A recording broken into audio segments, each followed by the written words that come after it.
好，欢迎您回到新闻大白话的节目现场，我是前次介绍这1个小时的来宾，首先是国际政治专家赖岳谦老师，主持人好，观众朋友大家好，以及资深媒体人谢寒冰，主持人好，大家好。另外是我们的退役少将厉正杰将军，前子好，各位观众大家好。好，观众朋友，川普的关税大刀准时挥下来了，在台北时间今天中午12点立即生效，对全球生效。我们看到呢，很多人在哀鸣、在哀嚎的同时，川普很得意呀、他怎么说？他说全球都在排队拍我马屁，跪求我跟他们谈判。川普进一步说，这些国家现在都在跪求与我谈判，简直是在拍我马屁。哇，他的口气好大呀！白宫啊，这些幕僚们说：“哎呦，你各位这个国家的领导人，各位国家的领袖，你们要赶快想一想办法，有一些创意啊，建议他们跳脱传统的贸易框架，发挥创意性思维，思考可以打动白宫的筹码。他们强调说，如果有独特的牌可以打，就应该打出来啊！要怎么打啊？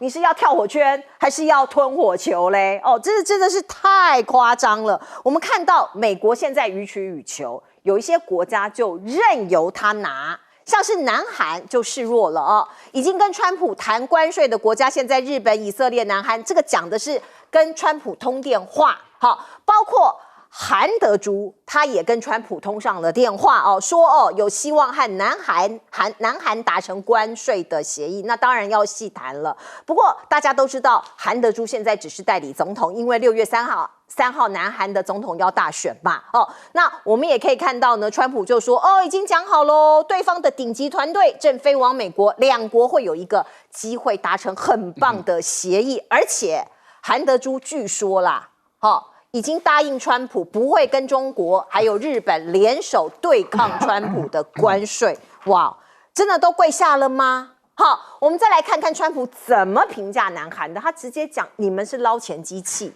要求南韩分担高额的军费说过去我们帮你保护啊，我驻军在你那里呀，你钱军事保护费给的不够多去年其实在拜登执政的时期美国跟南韩就已经有协商了说从2026年一起分摊军费，南韩必须缴1兆5192亿韩元的军费，比起前一年要增加8.3%。可是可能川普要的还不止这一些他要的还更多。美韩造船厂签署了协议，有望助美军赶上中国舰队的规模，因为大家知道中国造舰的能力现在是世界第1强那现在我们看到美国最大的军用造船厂杭廷顿英格尔斯工业公司跟南韩现代重工业的公司也签署了合作协议所以呢，这个神盾舰可以抵御飞弹威胁，包括对手中国与北韩军火库里强大的弹道飞弹所以予取予求，讲的就是这样我钱也要，武器军武你跟我合作各式各样的保护费。我们看看南韩股市的一个反应，昨天南韩股市KOSPI 有一点止跌了，有弹回来了，小小的弹回来，小小的上涨了。可是今天观众朋友又下跌了1.74%，而日经指数更是狂泻千里昨天有回升，今天整个又狂泻了将近1300点，怎么回事？那关税生效了嘛，这是一个最重要的冲击。而另外呢，跟川普关税谈判抢到头香日本还是很担心，前景不乐观，所以日本的高层就已经讲了，说不知道要拿出什么才能够打动川普。刚刚我们前面不是讲了吗？白宫的幕僚要你想办法，要有创意认为找到美满的让美国满意的谈判筹码实在不简单找了又找，寻了又寻，恐怕也很困难。而且如果你协商的这个时间过长的话，也会影响今年夏天他们有参议院的选举所以政治上面的效应会是一个连锁的反应。另外我们看到日本的日产公司，因为大家知道日本的这个汽车工业是很发达的那担心这个贸易的这个关税的这个事情会让他们整个垮掉所以他们打算把福冈的工厂部分，这是日产公司转到美国，你看这样不就奏效了吗？那我们再来看看最新的消息，是日本公民党党魁说是这个月的下旬要到中国去，或也可能转交石破茂致习近平的亲笔信，有没有可能日本现在想一个办法，跟中国大陆这边也来做一个贸易上的结合，分摊风险呢？来请教。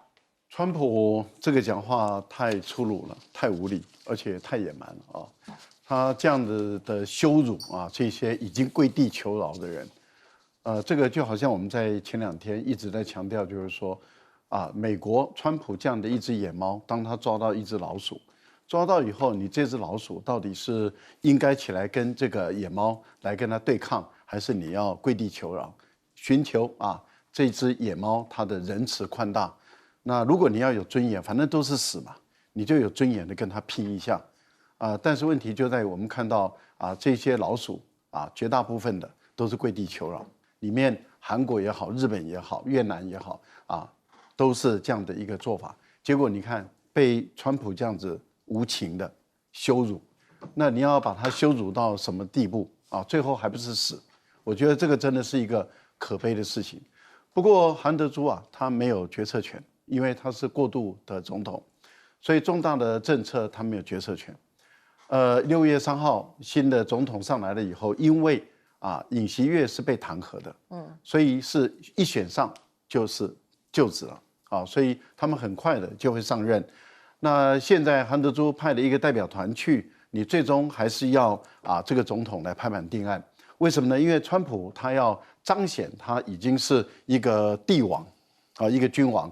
他现在要求的是那些跪地求饶的人都把贡品给我送上来，而贡品是你自己要准备，要让我满意为止，让我龙心大悦。对，这个是坏透了。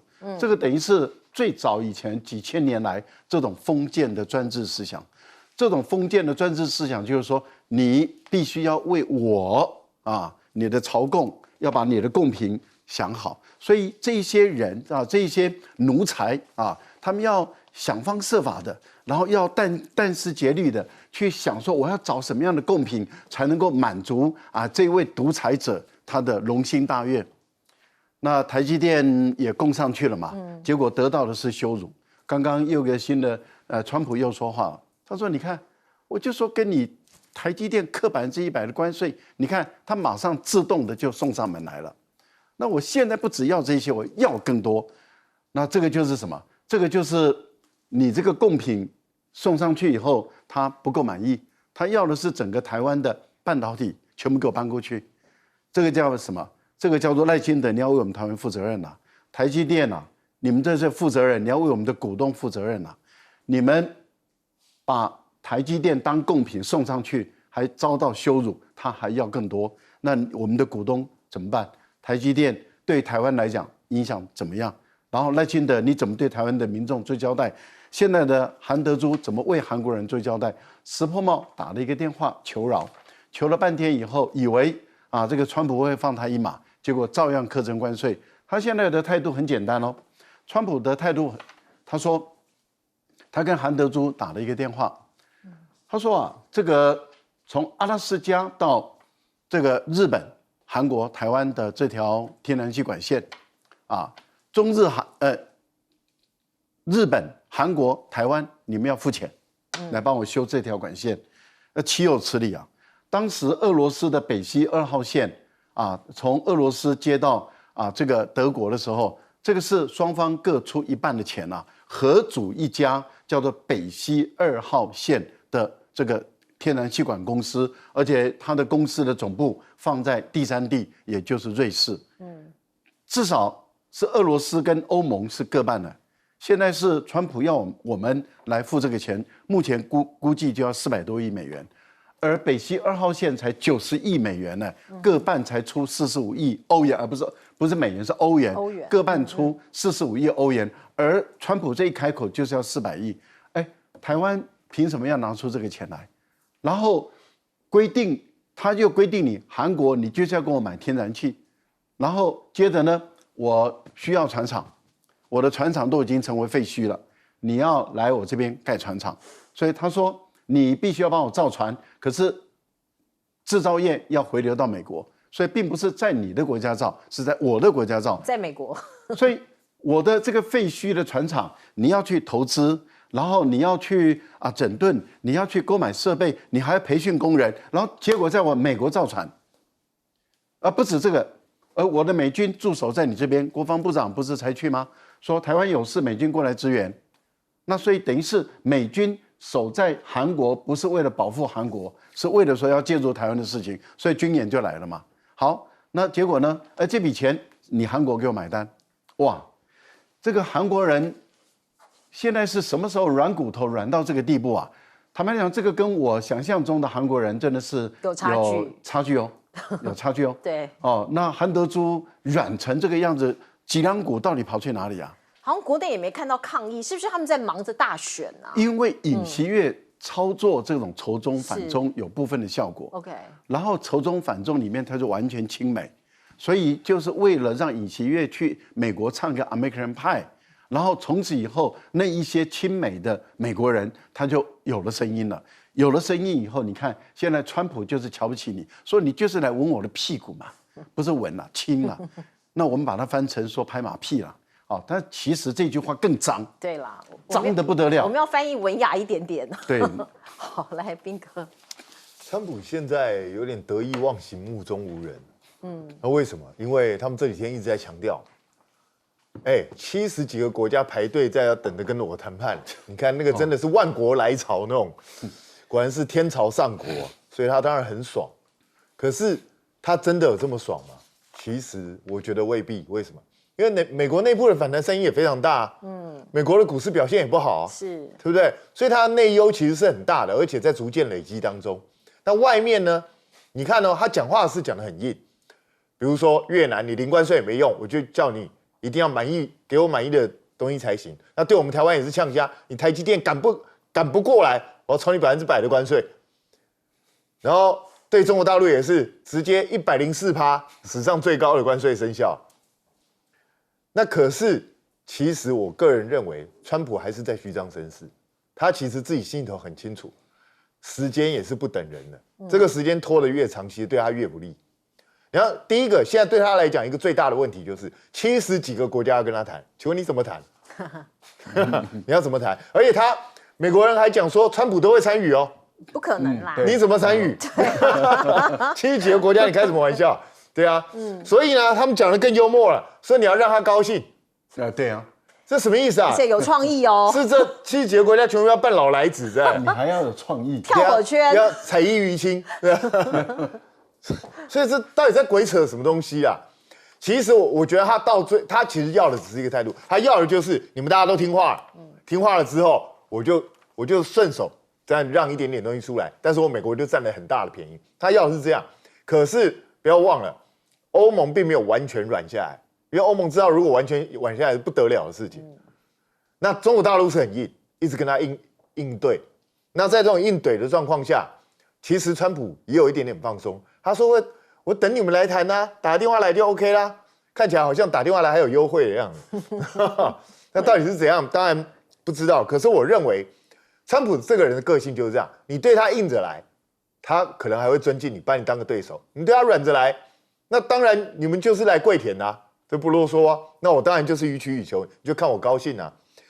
所以你会看到，不管韩国也好，日本也好，看起来他们都是排在前几名哎。昨天还有一个赌盘，你知道第一名本来一度是台湾，会最早答案承诺，但台湾很快就落到3、4名以后去，日本变第1名。那看起来日韩应该谈成的机会都很大啊。那为什么他们的股市反而是下挫了？因为他们的民众赫然发现一件事情：对，你是排在前面比较早谈，但谈的结果未必对你好，这个结果可能是更糟了。因为川普要的不是单纯的关税问题啊，他不是只想抽你的关税啊。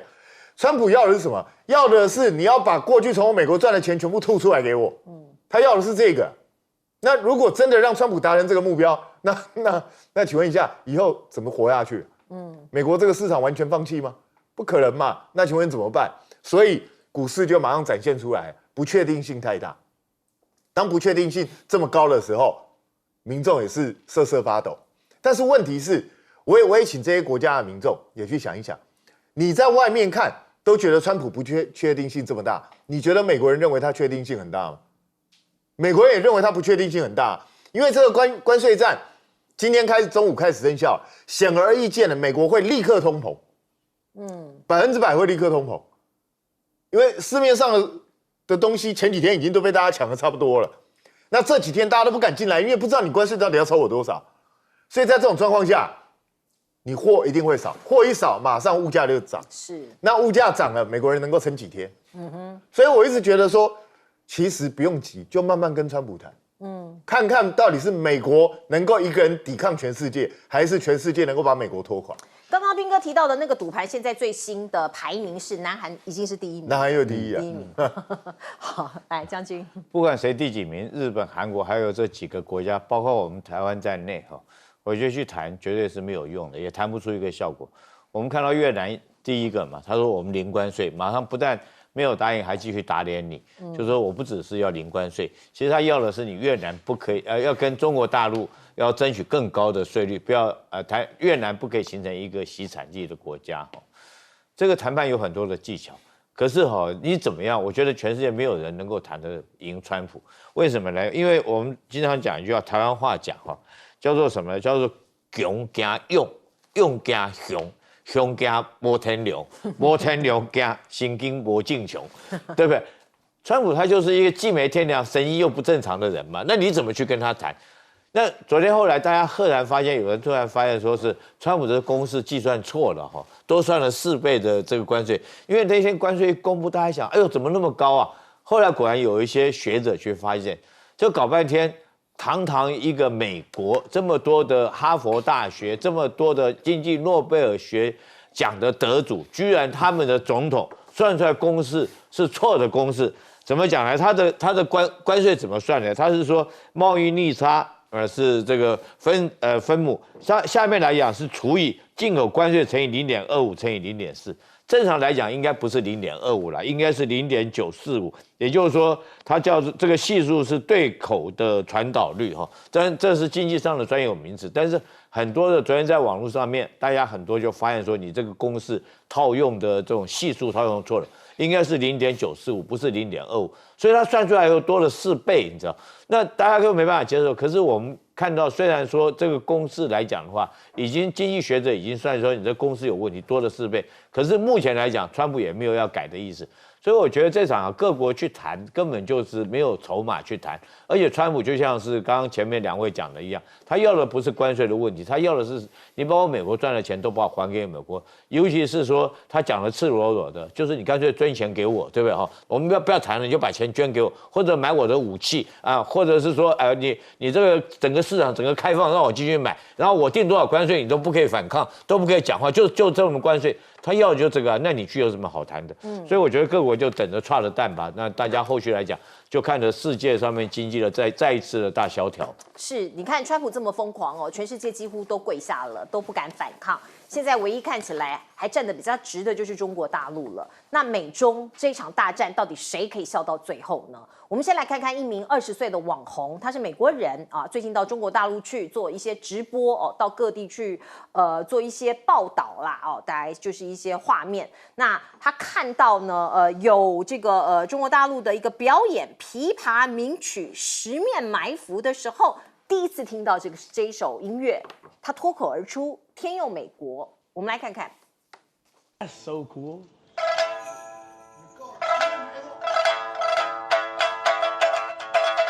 God bless America.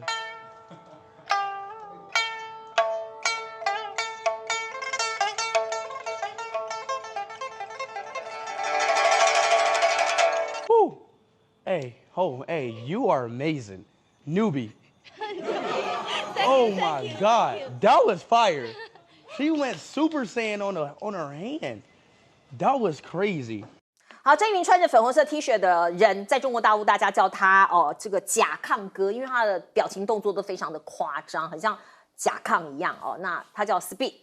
他说天佑美国，网友就讲说，奇怪，他难道听出了这首曲子的杀气了吗？我们必须说，中国跟美国现在杀气腾腾两边都在对峙都在出招。川普先说我在等你习近平的电话并且他还说，其实中国也希望谈判，只是中国不知道如何开始谈所以大家在比赛一个胆小鬼的游戏嘛，看谁先示弱我们看到美国川普口中所谓的104%的关税，此刻已经生效了。所以美股开盘之后飙1000点，本来是飙涨的，后来翻黑，标普也跌破了5000点。川普说中国这个关税高达104是为哪桩呢？他说因为北京在操纵汇率，抵消冲击，所以我知道他们在这么做所以呢这个关税是非进行到底不可。我们看到外交部，中国大陆的外交部呢，当然也做出一些反应林健他是中国外交部的发言人，他说中国人民的正当发展权利不容剥夺，发展的利益也不容侵犯。商务部也说，如果美方执意进一步升级经贸限制措施，中方奉陪到底。现在看起来还是硬碰硬两边都没有放松两颗大石头要对撞了吗？我们再来看看，包括川普又使出一招，这是小货品，因为包括美国有很多的这个民生消费是透过网购嘛，那大家知道网购就会有很多小包裹。那现在川普下令5月2号开始，这些从中国香港寄到美国的小包裹，它的关税翻3倍你这个是在掐死你自己的美国人因为美国人，如果你买一些比较便宜的小商品，像是淘宝这些东西，你这个关税这个涨这么多那也变贵啦那中国大陆现在手上到底还有没有王牌呢？都说你要打什么牌嘛，他手里是不是还有王牌？我们先来看看，有6招这个是媒体的分析，说是中国大陆还有6招王牌，包括大幅加征美国像是大豆高粱等农产品的关税，还有禁止美国的这些肉像鸡肉输往中国，以及暂时合作打击芬太尼毒品的打击，因为美国很希望可以打击，那我中国就暂停。还有服贸领域的反制措施，还有呢，禁止美国电影调查美企在中国知识产权的获益情况那这个真的是方方面面。那我们也可以看到这个牛弹琴，这是中国大陆新华社旗下的账号，他说很简单来而不往非礼也所以就是要博弈或要打架，大家就来吧我们看到中国外交部的发言人林健就讲说，中方的立场已经讲得很清楚了将持续采取坚决有力的措施维护自己的权益，包括大家讲刚刚说的农产品、好莱坞的电影都有可能是下一步出手的武器。而另外呢，我们看到呢，美国的农民现在可能也在担心了，因为过去他们有很多的大豆，我刚刚讲的高粱可以输往中国大陆，现在如果失去这个市场那该怎么办呢？包括美国大概有60%的大豆和豆制品依赖出口中国是一个很大的买家金融时报的分析是这样，他说北京为了不断升级的贸易战保留了一些火力，就是我说的手中有牌还留中不发所以呢还有一些空间执行更严格的出口管制。另外欧盟的动向也是大家关注的我们看到欧盟的这个冯德莱恩他跟李强通话了，这是中国的总理，说希望透过谈判来解决问题。冯德莱恩也说期待举行新一次的欧中领导人的会晤李强回应说，中国将持续坚定不移的扩大开放和包括欧盟在内的世界各地加强合作。什么意思中国大陆是不是要接纳更多的市场，跟更多的国家做生意呢？在这个关键的时刻。而另外我们看到西班牙总理跑去中国大陆了，跟习近平会面，这是隔了7个月他再度访问中国大陆。有报道说，中国大陆的企业正磋商在西班牙额外投资30亿元。中国大陆的企业在去年9月已经宣布投资大概是70亿元了。那大部分是在哪里呢？汽车的领域。请教赖老师。当美国一直要把这个经济全球化的这个体系把它摧毁，然后要把这个自由贸易尤其我们最重要是自由化，要把它终结。美国自己的国家可以把关税拉得这么的高，但是不允许别的国家把关税拉起来，这个就是我们一般所说的保护主义嘛。那对于美国人来讲，他的这样的一个做法，其实就是无视于 WTO 的所有的规则了，也无视于整个世界的经济秩序跟经济规则。他把所有的世界的经济法律都全部都推倒在地上，那放到脚里面来践踏。那当他践踏了这一些所有的秩序、所有的规则，当他把这个经济的自由把它终结，当他把全球化都终结了以后，我们看到现在是就中国大陆第一个国家起来跟他坚决对抗。目前来讲就变成是两大强在打。那有一群人，他们跪倒在地上，趴着想去碰这个川普的脚跟，那就是那所谓的50-60个国家，那他们忍辱负重，或者是他们受尽屈辱，但是呢，他们本身就是想去讨川普的喜爱。可是还有100多个国家，他们是不为所动的。他们基本上来说，现在就是两强在打的时候，一个是为了经济自由而战，一个是为了要把人关在铁幕里面而战。那要把人关在铁幕的是谁？川普嘛。因为当川普成为经济最独霸的时候，他就可以霸凌任何一个国家了。他今天可以霸凌日本，可以霸凌台湾，可以霸凌韩国，他明天可以霸凌任何国家。所以他今天看到加拿大就要把它没收，把它并吞，成为它51州。看到巴拿马运河要并吞，看到格陵兰要并吞。他未来他看到沙烏地阿拉伯的石油，他也可以并吞，因为当他的军力最强大，当他的经济力量最强大的时候，他就会为所欲为了。所以现在就是一个世界的你死我活的战争，坦白说，就是一个殊死之战了。在这个战争的过程中，唯一有能力跟他对抗的，就中国大陆，而且有意愿、有能力、有决心，而且有勇气起来跟他对抗。所以目前来说，我们看到这两强的对抗，绝对不是短时间的事情，而且会是一个长期的事情。那长期的事到底最后会谁赢谁输？其实我们已经可以看得很明白了。为什么？因为美国没有赢的可能性。为什么？因为只要他没有办法把中国大陆打倒，而美国的经济开始出现问题，美国的政权开始出现问题的时候，那有很多被他欺压的国家，他们也会重新站起来，撕毁跟川普所定的协议。因为当川普没有能力再反击，而中国可以保护他的时候，他们就会往中国这边来移动。所以你看，当美国把这个关税壁垒拉得高高的，而中国大陆跟大部分的国家开始积极的推动贸易自由化，所以他跟日本在推这个贸易自由，也就是双方把关税想办法降到最低。4月份的时候，习近平可能到东盟去，到马来西亚、到越南、到柬埔寨去推整个东盟跟中国10+1的这个贸易自由化，把关税再往下降。那也就是说，一个再把关税拉起来，然后另外一个国家想办法把关税往下降的情形下，那么越来越多的国家跟中国大陆的贸易额就会拉起来了，而跟美国的贸易额就会减少。所以美国会相对跟全世界所有的国家的贸易额会一直在萎缩，而中国的贸易额在扩大的时候，大家已经看出这个分水岭了。其实这是一场今日之战，也是一场明日之战。那目前来讲，川普一直在加码，可是坦白说，你关税加到100%以后就没有意义了，没有任何意义了。好，那换言之，也就是说，你川普的筹码用完了，可是中国现在开始在打牌了。中国的筹码才刚开始要打而已。为什么？因为服务贸易才是美国的罩门。美国一年赚服务贸易的钱赚11000亿美元。现在中国就是从你11000亿美元下手。这个才是刚刚开始而已。对，这个真的是一个很可怕的罩门。来，请教彬哥。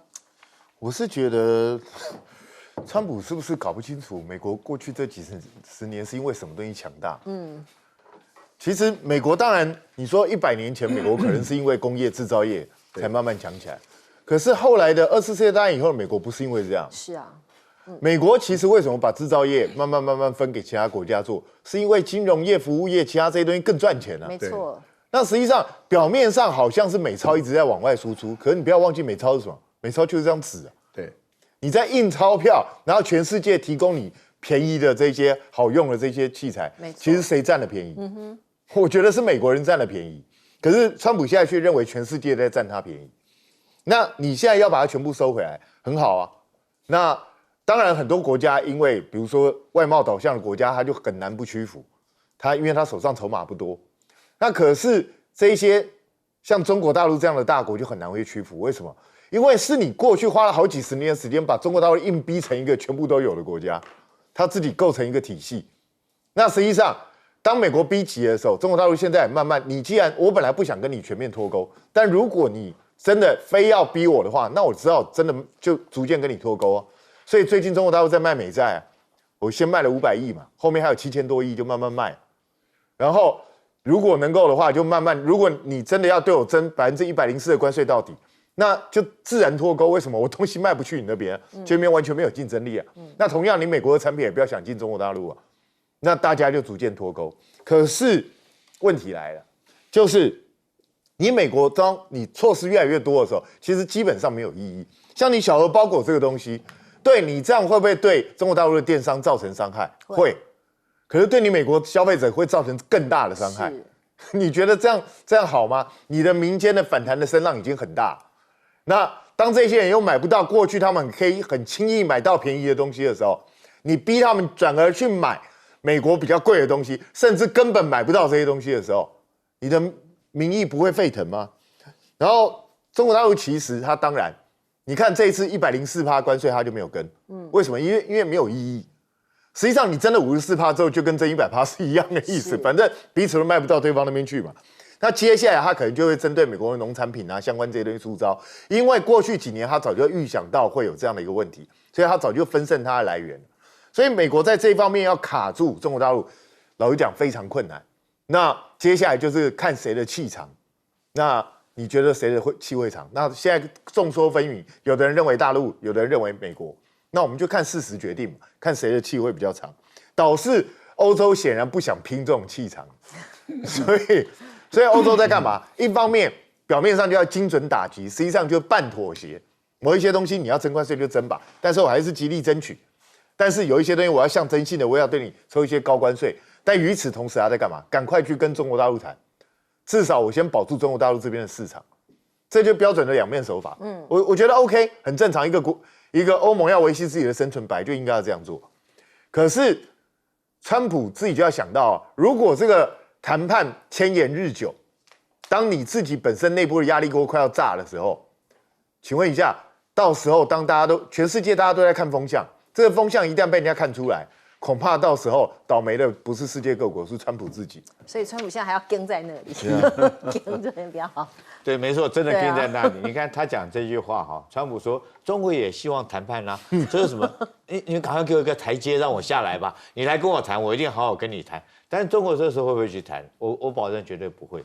本来或许中国希望，第一个我要谈的人一定是一个有理性、可以沟通、讲理的人，我才去谈嘛。那你这种不讲理的人，我去跟你也谈不出一个结果。第二件是什么？你知道，就昨天你那个副总统范斯他说羞辱中国人，说你们是乡巴佬。我跟你讲，这会把中国所有的老百姓那种民族情绪惹出来。当这个情绪惹出来之后，我跟你讲，就算是这个中国政府想要跟你理性的沟通，跟你做谈判，我跟你讲也很难的，因为中国老百姓会不让你去谈。因为你范斯讲的这句话羞辱中国人，我跟你讲，后续你就很难善了。为什么？因为那就看谁底气长。现在这中美两国很明显的，我们知道这次来讲的话，这个美国虽然说是好像对全世界到处挥着它的关税大棒，但是很明显就是针对中国啦，因为中国来讲跟它的贸易这个逆差是最大的哈，其实就是针对中国。甚至于从越南这个动作，我们都看得出来嘛。中国虽然说到越南到东南亚去洗产地哈，卖到美国去，他就叫你这边也要切断嘛，包括墨西哥大概也是这种道理，他就你都要切断，你们不能跟中国这个进这货，你要跟中国进这个供应来讲的话，进供应链你必须要提高它的关税，就是想要切断中国这个供应链。但是现在关键什么是美国这个需要中国制造，还是中国需要美国的市场？我觉得双方都有这种需要了，这个也不必去比谁强硬。但是关键是后续就要看比谁的气场。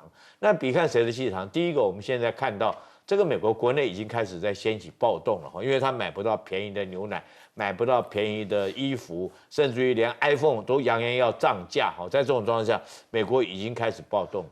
由于有一件事情很明显的，我记得前天晚上我看到美国的股市原来是跌的，突然飘一下子，不但由黑转红，由绿转红，而且还 V 型反弹，弹很高，突然之间啪一下又下来。那时候我说奇怪，发生什么事情？后来我一看，原来是说有人放出谣言，说这个要暂缓关税90天。你看这个关税对美国这个股市影响有多大？只不过一个谣言立刻拉上去，立刻又跌下来。然后今天也是一样哈，今天美国股市又继续在跌嘛。那反而中国股市，我看收盘的时候，居然中国很多股市是翻红了哈。是。那第二个来讲，我们看谁的底气长。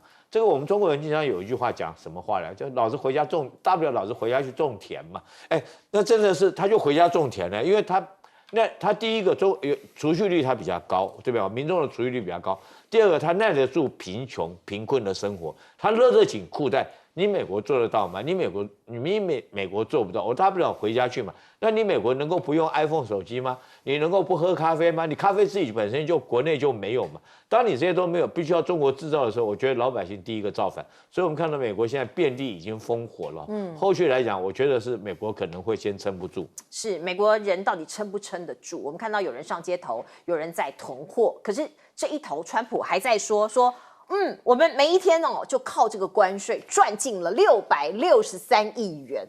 他说哪有冲击我们的经济呀？没有，我们美国目前每天靠关税赚进20亿美元，我们美国很快就会再次变得非常富有。这是他在对国内的民众来喊话。我们就来看看对岸的中国大陆的微博热搜，就反讽他他们的热搜第一名今天是什么呢？美国一边打贸易战，一边求鸡蛋，这是很反讽啊。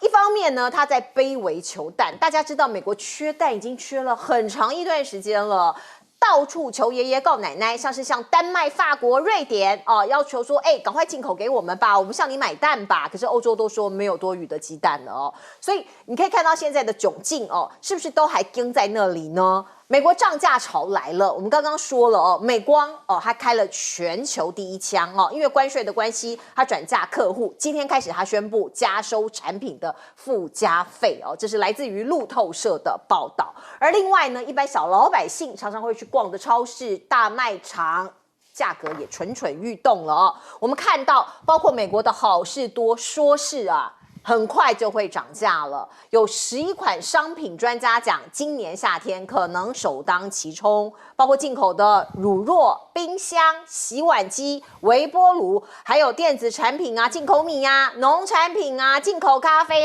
干果这些恐怕这个美国的消费者现在如果要买的话，你要多付很多很多的美金了。另外，囤货潮是已经过去好几个礼拜我们都看到的那你可以看到呢，为什么要囤？就是因为这2天好多物品可能都会涨价，包括一罐洗发精，本来可能只有18块美元，这是 Made in China 的18块，可是现在涨到30块。就是从台币592块涨到987块，涨这么多，你能不囤吗？还有必须讲马斯克这一次的这个关税战，他没有这么同意。你可以看到呢，他在唱反调，他就一直骂这个操盘手纳瓦罗什么骂他一些很难听的话，什么比砖头还蠢在 X 上面呢不断的在骂。那我们也可以看到，包括美国财政部长桑莫斯就说我很担心经济会衰退。其实不止他啦，有很多的经济学家都在忧心这件事情，而且会担心更多的失业人口出现。而另外我们看到，包括川普口中不断的说要让制造业回流美国，可是有可能吗？美国人其实长久以来已经叫他们刻苦耐劳，好好的工作，这件事情已经很难发生了。我们来看看他们自己拍的一个嘲讽短片。Tariffs worked. Trump brought back factory jobs, baby. You're hired, man. Pay is $3 a day. How am I supposed to survive on $15 a week? $21 a week, no days off, and no bathroom breaks. What if I need to go to the bathroom? You hold it in like a real patriot. Why is everybody wearing masks? Yeah, they're pretty much breathing in toxic fumes all day. I doubt they even work. What are they breathing in? Yeah, mostly chemicals that are banned in other countries. Oh my God. And what's up with all the kids? Is it bring your kid to work day? Every day is bring your kid to work day. They work here too. Is that a baby? That's our head safety inspector. 好，让美国人可以享受非常低廉的衣服、日常用品，都是我们这些亚洲人，我必须这样讲，都是很多亚洲国家低薪的劳工没日没夜的工作卖干做出来的哦，这些美国人可能不知道哦，所以一般老百姓看到这样的短片，也许他才豁然开朗。哦，这些回来的工作，这些制造业如果回来，他们能去工厂做工吗？能去做这样子的事情吗？每天只领3块钱，没有休息日，没有厕所，还雇佣童工，那当然这些都是非法的哦。那这些都是这个可能过去像是我们这些过去是开发中国家，现在慢慢走出来，付出的代价，包括环境的代价，包括劳工的代价，包括各个方方面面。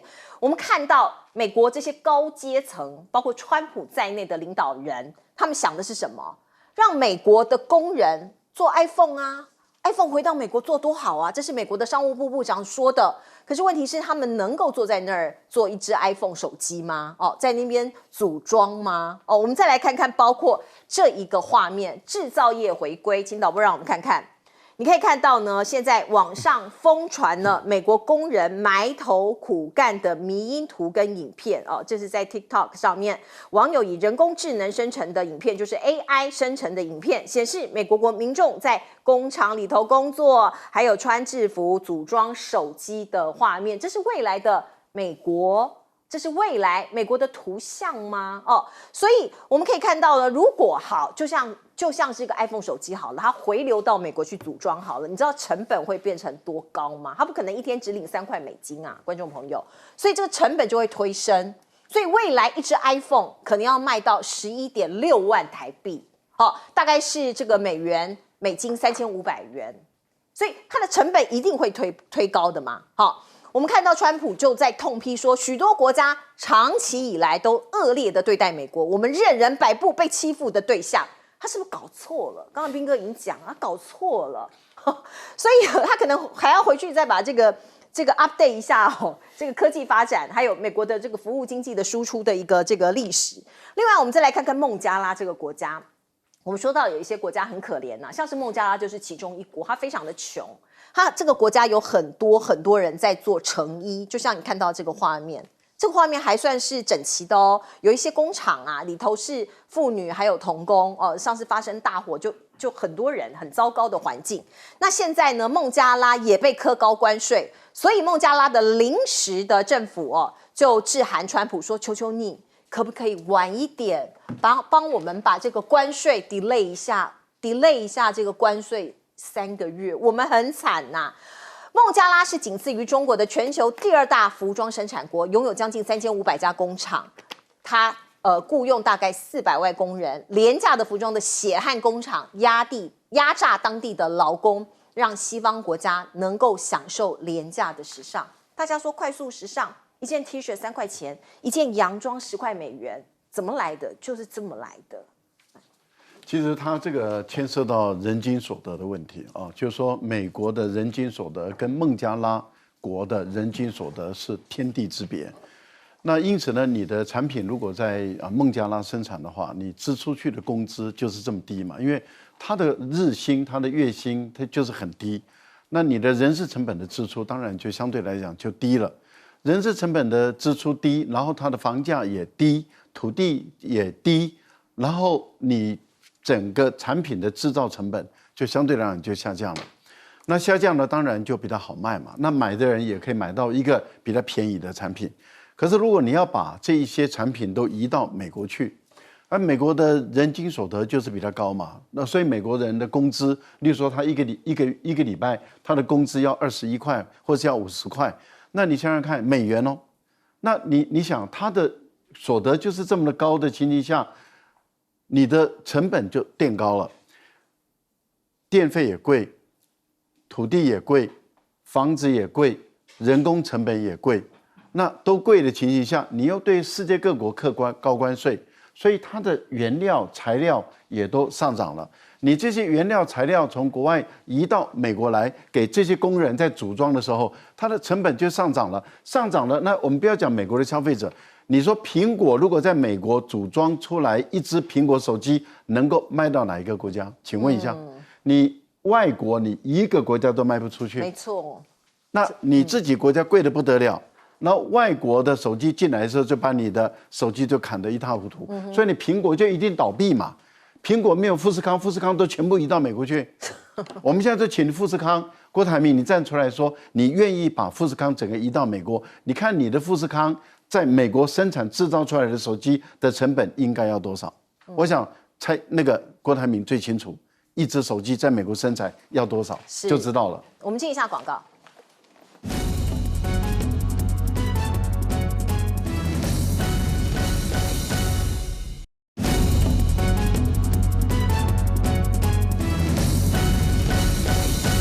好，川普希望把制造业拉回美国，这样可行吗？斌哥，基本上这个几乎是不可能的事了，因为我们都知道美国是一个工资多高的国家，它人均收入这么高，它的人均收入 GDP 应该是中国大陆的7、8倍以上嘛。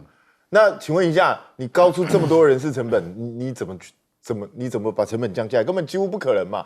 而且刚刚我们看到那个美国人自己做的短片里头也告诉你很多啦。你的这些相关的环保问题、有毒物质的问题，然后你的人工可以像这些东南亚或者大陆一样，一天给你工作10个小时、12个小时吗？根本不可能嘛。然后你的福利措施也不可能像这些国家相对的这么差。那所以你的成本不只是高人工，你是大幅提升所有的成本。你要知道，现在他们估说，如果苹果在美国生产一支要3500块美金。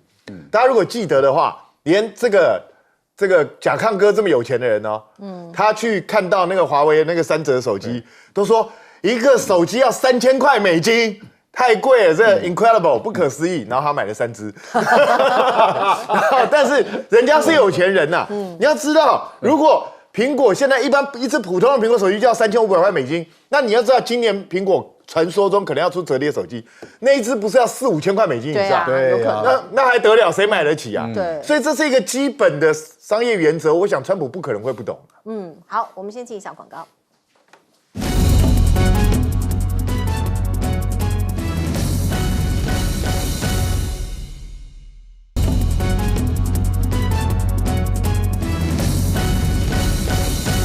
好，我们最后时间请教将军。没错，大家川普之所以弄这次贸易战，就是大家都要赚美国的钱。为什么大家都要去赚美国的钱呢？因为美国有3个特性嘛。第一个就是他很有钱嘛，对不对？但是他的钱是为什么有钱呢？他去借来的钱，他发行美债，他美元霸权所以他那个钱不是真的实实在在的钱。那第二个，他很爱花钱。为什么我讲美国很爱花钱？你看他储蓄率，你就知道，他买的东西都是这个用没多久还没坏，他就丢掉了，他就不要了，他就去换新的。有新一代产品出来，他有 iPhone 17，他就不要 iPhone 16，他就换新的。而且他认为说是他用刷卡来借钱，所以你又爱花钱，对不对？又有钱可以花。可是大家要知道，你那个钱是美债，我们看你现在美债36兆美元，是不是说借来钱？当然是依据你的这个美元霸权，你才可以。那现在很吊诡的，如果说是你不让全世界赚你的钱，你就不能维持你美元霸权的身份。